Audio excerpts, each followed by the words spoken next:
Кніга роду, раздзел 26. Калі настаў голад на зямлі, пасля таго неўраджаю, які здарыўся ў дні Абрагама, Ізаак падаўся да Абімелеха, цара філістынскага, у Герар. І з'явіўся яму Господ і кажа: «Не ідзі ў Егіпет, але жыві ў той зямлі, якую я пакажу табе. Вандруй па ёй, а я буду з табой і буду дабраслаўляць цябе. Бо табе і твайму патомству я дам усю гэтую зямлю, выконваючы прысягу, якую даў твайму бацьку Абрагаму. І размножу нашчадкаў тваіх, як зоркі на небе, і дам тваім нашчадкам усе гэтыя землі. І ў тваім патомстве будуць дабраславёныя ўсе народы зямлі, таму што Абрагам паслухаў голасу майго і выконваў прыказанні і загады мае, і даручэнні і законы. І так абжыўся Ізаак у Герары. А калі людзі таго месца пыталіся ў яго пра жонку яго, ён адказваў: «Гэта сястра моя», бо баяўся прызнацца, што яна звязана з ім сужонствам, асцерагаючыся, каб дзеля прыгажосці яе не забілі яго часам. І калі ўжо прамінула шмат дзён, ён жыў там жа. Аднойчы Абімелех, цар філістынскі, гледзячы праз акно, убачыў, што той жартуе з Рэбекай, жонкай сваёй.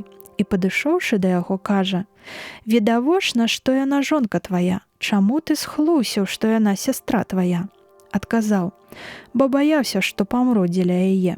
І сказаў Абімелех: «Чаму ты зрабіў гэта нам?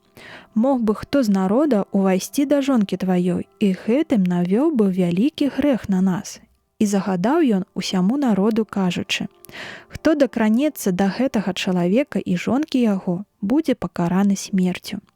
І вось сеяў Ізаак у той зямлі і сабраў у тым годзе стакротны плён, і дабраславіў яго Господ. І разбагацеў той чалавек, і ўсё ўзвялічыўся ды рос, аж пакуль не зрабіўся надзвычай вялікі. І меў ён ва ўласнасці авечак і валоў і мноства паслухачоў.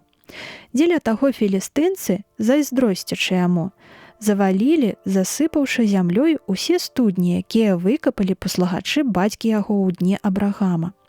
Да таго, што сам Абімелех сказаў Ізааку: «Ідзі ад нас, бо ты стаўся намнога багацейшы за нас». Дык ён адышоў і паставіў палаткі каля ракі ў Герары, і там абжыўся. І зноў выкапаў студні, якія капалі ў дні бацькі яго Абрагама, і якія па смерці яго засыпалі філістынцы. І даў ён ім тыя ж назвы, якімі раней назваў бацька. І капалі паслухачы Ізаака ў ручаі, і натрапілі там на крыніцу жывой вады. Але і там паднялі звадку пастухі герарскія супраць пастухоў Ізаака, кажучы: «Гэта наша вада». Таму і студню тую назвалі Эсек, бо вадзіліся за яе. І выкапалі яны іншую студню, і за яе таксама спрачаліся і назвалі яе Сітна. І выбраўся Ізаак адтуль і выкапаў іншую студню, пра якую ўжо не спрачаліся, і назваў яе Рэхабот, кажучы: «Цяпер расшырыў нас Господ, і мы разрасцёмся на зямлі».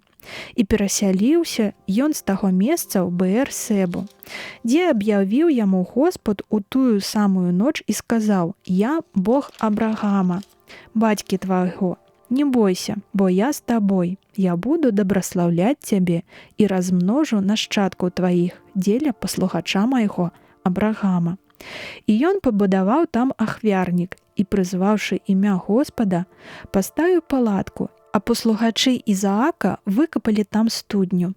І прыйшоў да яго з Герара Абімелех і Ахузат, прыяцель яго, таксама Піколь, начальнік войска, і сказаў ім Ізаак: «Чаго вы прыйшлі да мяне, чалавека, якога зненавідзелі і выгналі ад сябе?»